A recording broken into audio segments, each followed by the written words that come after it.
তিস্তা নদী আজ এক চরম বিপর্যয়ের মুখে। এটি কেবল একটি নদী নয়, এটি একটি জটিল পানি ব্যবস্থা, একটি ভূরাজনৈতিক সংঘাতের কেন্দ্রবিন্দু এবং লক্ষ লক্ষ মানুষের জীবনরেখা, যা এখন এক ত্রিমাত্রিক সংকটে জর্জরিত। প্রথমত, শুষ্ক মৌসুমের তীব্র পানি স্বল্পতা। দ্বিতীয়ত, বর্ষাকালের বন্যা। এবং তৃতীয়ত, মারাত্মক রূপতাত্ত্বিক অবক্ষয়।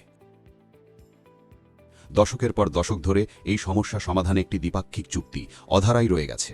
এই নীতিগত শূন্যতার মাঝে এখন এসেছে এক বিশাল নতুন প্রস্তাব, পাওয়ার চায়নার সমর্থিত তিস্তা নদী সামগ্রিক ব্যবস্থাপনা ও পুনরুদ্ধার প্রকল্প। বিশাল আকারের এই প্রকল্পটি পুনরুদ্ধারের প্রতিশ্রুতি দিচ্ছে, কিন্তু উদ্বেগজনকভাবে অস্বচ্ছতার মধ্য দিয়ে প্রকল্পটি এগিয়ে চলেছে। গুরুত্বপূর্ণ তথ্য অনুপস্থিত, সম্ভাব্যতা সমীক্ষা সীমিত, মূল প্রশ্নগুলো উত্তরহীন।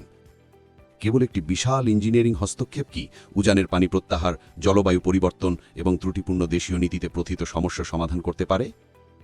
এই পরিস্থিতি মোকাবেলায় বিশিষ্ট অর্থনীতিবিদ ও বাংলাদেশ পরিবেশ নেটওয়ার্কের প্রতিষ্ঠাতা ডাক্তার নজরুল ইসলাম, ডাক্তার মোহাম্মদ খালিকুজ্জামান এবং জনাব ফরিদুল ইসলাম ফরিদের সাথে যৌথভাবে এই সংকট নিয়ে একটি বই প্রকাশ করেছেন, শিরোনাম তিস্তা নদী সংকটে সমাধানের পথ কী।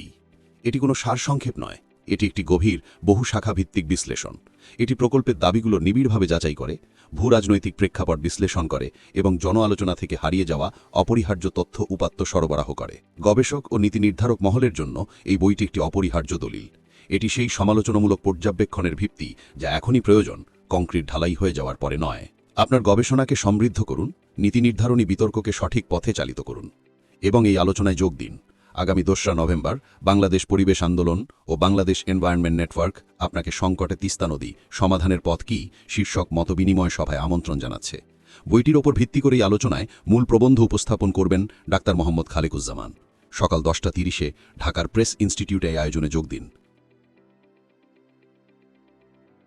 বইটি এখনই সংগ্রহ করুন।